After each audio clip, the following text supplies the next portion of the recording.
ஸ்ரீசக்கர வரதாச்சாரியம் சுத்தசத்வ குருத்தமம் ஸ்ரீநிதிம் ராகவம் வந்தே he அபார கருணாகரம். கவசம் connect நேயர்களுக்கு நமஸ்காரம். பெரியாழ்வார் திருமொழி 3ஆம் பத்து 7ஆம் திருமொழியின் 3வது பாசுரத்தை அனுபவிக்க நாம் மானசிகமாக ஆயர்பாடியை அடைந்து விட்டோம்.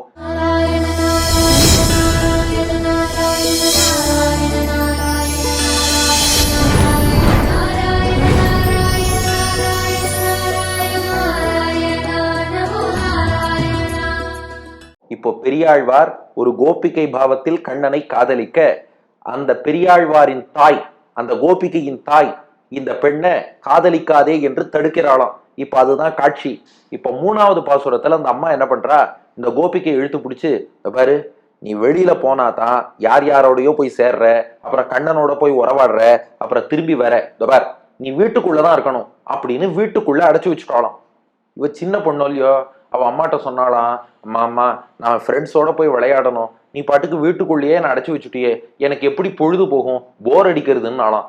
உடனே அவ அம்மா என்ன பண்ணாலாம், அந்த பொண்ணு கையில ஒரு முற்றம், பானை எல்லாம் கொடுத்து, நுண்ணிய மணல் கொடுத்து, நம்ம வீட்டு முற்றத்திலேயே மணல் வீடு கட்டி விளையாடு.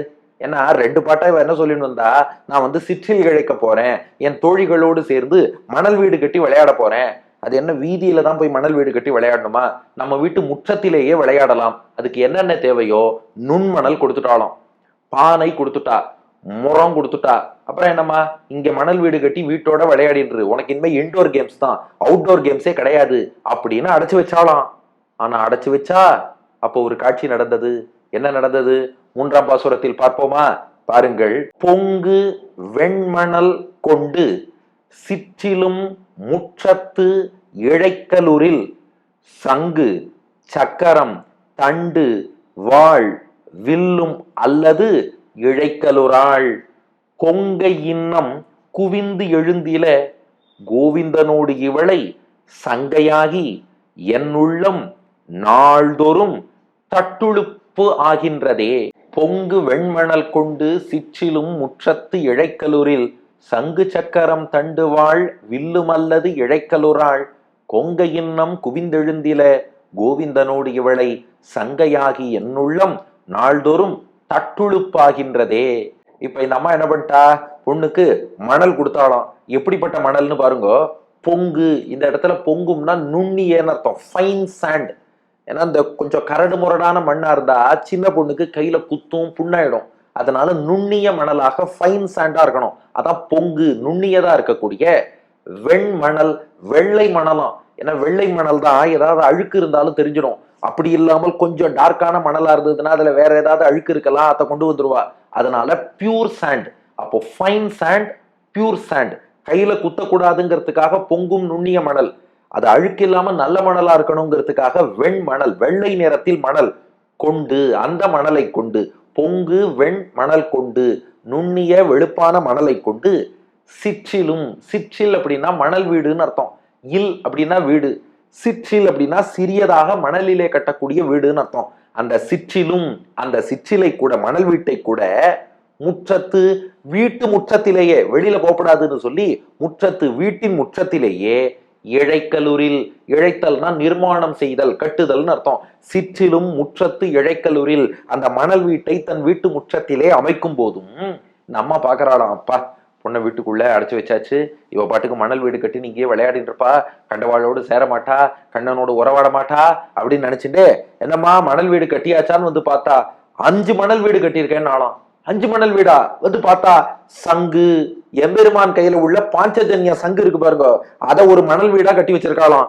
சக்கரம், சுதர்சன சக்கரம், தண்டு, தண்டுன்னா கதை, கௌமோதகிங்கிற கதை, வாழ், பெருமாளுடைய நந்தகம் என்ற வாழ், வில்லும் அத்தோடு சார்கம்ங்கிற வில், இதெல்லாம் தான் துஷ்டர்களை அழிக்கும், அடியார்களை காப்பாற்றும். 5 மணல் வீடு கட்டியிருக்கேன் பார், ஒண்ணு சங்கு, அடுத்து சக்கரம், அடுத்து கதை, அடுத்து வாழ், அடுத்து வில், எம்பெருமானின் பஞ்சாயுதங்கள் அப்படின்னு காட்டினாலாம். ஏய் வீடு கட்டலையான்னா, அதான் 5 கட்டியிருக்கேனே, வில்லும் அல்லது இது தவிர இழைக்கலுராள், வேற எதையும் இழைக்க மாட்டேங்கிறா, கட்ட மாட்டேங்கிறா. அம்மா உடனே என்ன பண்ணாலும், போருமா இதெல்லாம் கட்டியாச்சு, நீ இப்ப மணல் வீடு கட்டுன்னா, எல்லாத்தையும் கலைச்சாச்சு, மறுபடியும் மணல் வீடு கட்டுறா. என்ன பண்றான்னா, அதே மாதிரி சங்கு சக்கரம், கதை, வாழ், வில், வில்லும் அல்லது இழைக்கல் ஒரு ஆள், வேற எதையும் கட்ட மாட்டேங்கிறா. இந்த அம்மா யோசிக்கிறா, அப்படின்னா கண்ணன் இவளை ஏதோ பண்ணியிருக்கணும். ஆனா பார்த்தா சின்ன பொண்ணா இருக்காளே, இவள் போய் அந்த அளவுக்கு கண்ணனை போய் காதலிச்சிருப்பாளா? அப்படியும் நாம சந்தேகப்படக்கூடாது. அம்மாவுக்கு தோன்றதான் மூன்றாவது அடி பாருங்க. கொங்கை இன்னம் குவிந்து எழுந்தில, கொங்கைனா பெண்ணுக்கான மார்பகம், இன்னும் குவிந்து எழுந்தில, அது இன்னும் குவிந்து எழவில்லை, அதாவது ஒரு பருவ பெண்ணு சொல்லக்கூடிய நிலை வரவில்லை. இந்த மாதிரி பாட்டுல இருக்கலாமா? சில பேர் கேட்டா இதை சென்சார் பண்ணி சொல்லணுமேனு. அப்படி இல்லை. ஒரு தாய் தன்னுடைய மகளை பார்க்கும்போது அடடா இன்னும் காதலிக்கும் பருவம் வரவில்லையேன்னு யோசிக்கிறாங்கிற கோணத்துல மட்டும் இதை புரிஞ்சுக்கலாம். ரெண்டாவது, இதுக்கு ஒரு ஆழ்பொருளும் நம்ம ஆச்சாரியர்கள் காட்டியிருக்கா. ஆக்சுவலா இது சொல்ல வர விஷயம் என்ன, சின்ன வயசுல இருந்து அந்த பொண்ணுக்கு பெருமாள்கிட்ட பக்தி வந்திருக்குன்னு அர்த்தம். பக்தி வரணும்னா கூடவே ஞானம் வைராக்கியம்ங்கிற ரெண்டு விஷயங்கள் மனசுல இருக்கணுமா. ஞானம்னா பகவான் யாரு நாம யாருங்கிற ஒரு அடிப்படை அறிவு ஏற்பட்டால்தான் நமக்கு பக்தி வரும். வைராக்கியம்னு சொன்னா அற்பமான விஷயங்கள்ல கொஞ்சம் பற்றில்லாத நிலை இருக்கணும், அப்பதான் பக்தி வளரும். இந்த ஞானத்தையும் வைராக்கியத்தையும் தான் ரெண்டு மார்பகங்களாக உருவகப்படுத்தி காட்டுவாளாம். நெஞ்சில தானே இருக்கணும், நெஞ்சில தான் ஞானம் இருக்கணும், நெஞ்சில தான் வைராக்கியம் இருக்கணும். என் பொண்ணுக்கு இன்னும் அந்த மார்பகம் பெருசா வரலையே அப்படின்னா என்ன அர்த்தம்னா, இன்னும் ஞானமும் வளர்ந்ததா தெரியல, வைராக்கியமும் வளர்ந்ததா தெரியல. ஏன்னா ஒரு சின்ன பொண்ணு, 5 வயசு பொண்ணுன்னு வச்சுக்கோங்களேன், என்ன ஞானம் இருக்க போறது, என்ன வைராக்கியம் இருக்க போறது? ஆனாலும் பகவான்கிட்ட ஈடுபாடு வருதுன்னா இந்த ஞான வைராக்கியம் இல்லாமல் இந்த பக்தி எங்கேருந்து வந்தது? அது உள்ளுரை பொருளாக புரிந்து கொள்ள வேண்டும். அதனால தாய் சொல்றா, கொங்கை இன்னும் குவிந்து எழுந்தில, இன்னும் அப்படி குவிந்தெல்லாம் எழுந்தாப்புல தெரியலையே, ஆனாலும் இவளை போய் சந்தேகப்படலாமா? இவள் பருவத்தை பார்த்தா இவளை அப்படி சந்தேகப்படக்கூடாதுன்னு தான் தோன்றது. ஆனா அவன் நடவடிக்கையை பார்த்தா கோவிந்தனோடு இவளை, அந்த கோவிந்தன் இருக்கானே மாடு மேய்க்கிற கண்ணன், அவனோடு இவளை சங்கையாகி, சம்ஸ்கிருதத்துல சங்கா அப்படின்னா சந்தேகம்னு அர்த்தம், அதுதான் தமிழ்ல சங்கைன்னு ஆயிருக்கு. அப்படியே சேர்த்து செவிங்கோ, கோவிந்தனோடு இவளை, கிருஷ்ணனோடு சேர்த்து வச்சு இவளை சங்கையாகி என்னுள்ளம், என் மனசு சங்கையாகினா சந்தேகப்படுறது, அவனோடு சந்தேகப்படுறதுன்னா உங்களுக்கே அர்த்தம் புரியும். அதை நேரடியாக சொல்லாமல் கோவிந்தனோடு இவளை சங்கையாகி, கிருஷ்ணனோடு இவளை சந்தேகப்படுறது. அதனால என் உள்ளம், என் மனசானது, தாயின் மனசானது நாள்தோறும் ஒவ்வொரு நாளும் தட்டுழுப்பு ஆகின்றதே. அடுத்த புதிய வார்த்தை தட்டுழுப்புன்னா தடுமாற்றம்னு அர்த்தம். அடிக்கடி இந்த வார்த்தை சொன்னாலே ஒரு அன்பர் சொல்லிடுவேன் இல்லையா, உங்களுக்கே அவரை ஞாபகம் இருக்கும்னு நினைக்கிறேன். திருக்குடந்தை ஸ்ரீ உவே மோகன் சுவாமி நேத்து அடி எனக்கு போன் பண்ணார்.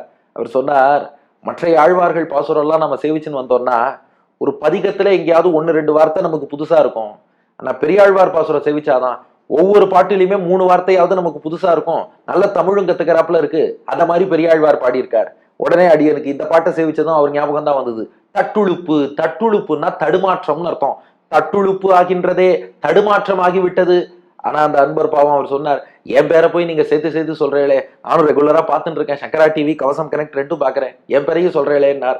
அடியன் சொன்னேன், அடியன் உங்க மேல உள்ள அன்பு நட்பால சொல்றேன்னு வேணாலும் வச்சுக்கலாம், இல்லைன்னா பெரியாழ்வார் இப்படிப்பட்ட வார்த்தைகளை அடிக்கடி பயன்படுத்தி தமிழ் சொல்லி கொடுப்பாருங்கிறதுக்கு ஒரு ஞாபகம் வச்சுக்கிற குழுவா உங்க திருநாமத்தை ஆடியன்ஸ் சேர்த்து புரிஞ்சுட்டான்னா அதுவும் வசதியா இருக்குமேன்னு அவர்கிட்ட சொன்னேன். தட்டுழுப்பு ஆகின்றதே, தடுமாற்றம் அடைகிறது. அதனால இந்த பெண்ணோட செயல்பாட்டை பார்க்கும்போது கோவிந்தனோடு இவளை சங்கையாகி என்னுள்ளம், என் மனசு சந்தேகப்படுறது இல்ல, இவளை நம்ப கூடாது அப்படின்னு சந்தேகப்பட்டு நாள்தோறும் தட்டுழுப்பு ஆகின்றதே, ஒவ்வொரு நாளும் சந்தேகப்படுறது, ஒவ்வொரு நாளும் சந்தேகப்படுறது. இப்ப இந்த அம்மா கேக்குறா, இவ உருவத்தை பார்த்து இல்ல சின்ன பொண்ணு, சீச்சி இருக்காது இருக்காது அப்படி நினைக்கிறதா, அவ செயல்பாட்டை பார்த்து இருந்தாலும் இருக்கும் அப்படின்னு நினைக்கிறதா? இப்ப சந்தேகப்படுறதா வேண்டாமான்னே என் மனசு சந்தேகப்படுறதுன்ட்டா. சில பேருக்கு இருக்குமா இருக்காதான்னு சந்தேகம் வரும், இவளுக்கு என்ன சந்தேகமா, சந்தேகப்படுறதா வேண்டாமா அப்படின்னே என் மனது தடுமாறி கொண்டிருக்கிறது என்று அந்த தாய் சொல்வதுதான் 3வது பாசுரம். பொங்கு வெண்மணல் கொண்டு சிற்றிலும் முற்றத்து இழைக்கலுரில் சங்கு சக்கரம் தண்டு வாழ் வில்லும் அல்லது இழைக்கலுறாள், கொங்கை இன்னம் குவிந்து எழுந்தில, கோவிந்தனோடு இவளை சங்கையாகி என்னுள்ளம் நாள்தோறும் தட்டுழுப்பு ஆகின்றதே. பொங்கு வெண்மணல் கொண்டு சிற்றிலும் முற்றத்து இழைக்கலுரில் சங்கு சக்கரம் தண்டு வாழ் வில்லும் அல்லது இழைக்கலுறாள், கொங்கை இன்னம் குவிந்தெழுந்தில, கோவிந்தனோடு இவளை சங்கையாகி என்னுள்ளம் நாள்தோறும் தட்டுழுப்பாகின்றதே. நுண்ணிய வெளுப்பான மணல் கொண்டு இவளை வீட்டுக்குள்ளேயே முற்றத்துல சிற்றில் இழைக்க சொன்னா அப்பயும் சங்கு சக்கரம் வாள் வில் கதைன்னு எம்பெருமானுடைய பஞ்சாயுதங்களை தவிர வேற எதையும் அவ வடிக்க மாட்டேங்கிறா. இவளுடைய தோற்றத்தை பார்த்தா இன்னும் அந்த பருவம் வரலையே, சந்தேகப்படக்கூடாதுன்னு தோன்றது. ஆனா அதே சமயம் அவன் நடவடிக்கையை பார்த்தா கோவிந்தனோட சேர்த்து வச்சு சந்தேகப்படணும்னு தோன்றது. இப்படி தினந்தோறும் என் மனது தடுமாறுகின்றதுங்கிறது பாட்டின் திரண்ட பொருள். அடியேன் வழங்கும் ஆங்கில வடிவம். As I gave her fine sand to construct sand homes within my house, she started building the forms of conch, disc, mace, sword, and the bow of the Lord. Her bodily appearance doesn't show that she has become mature, but her activities definitely prompt me to doubt that she is associated with Krishna. My mind is wavering every day என்பது இதற்கான ஆங்கில வடிவம். இனி இதற்கு அடுத்த பாசுரம், கண்ணன் இந்த பெண்ணை என்ன பண்ணான் என்று பார்ப்போமா? பெரியாழ்வார் திருவடிகளே சரணம்.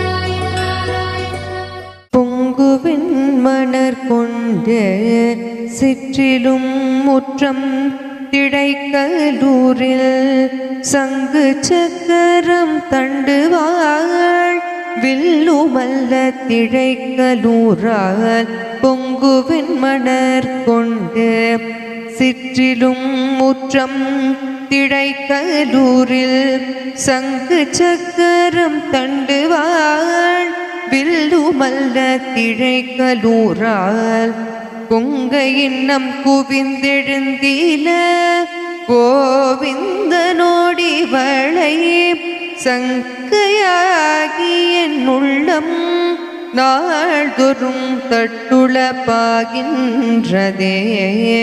கொங்கையின்னும் குவிந்தெழுந்தில கோவிந்தனோடி வளை சங்கையாகி என் உள்ளம் நாள்தொறும் தட்டுளப்பாகின்றதே.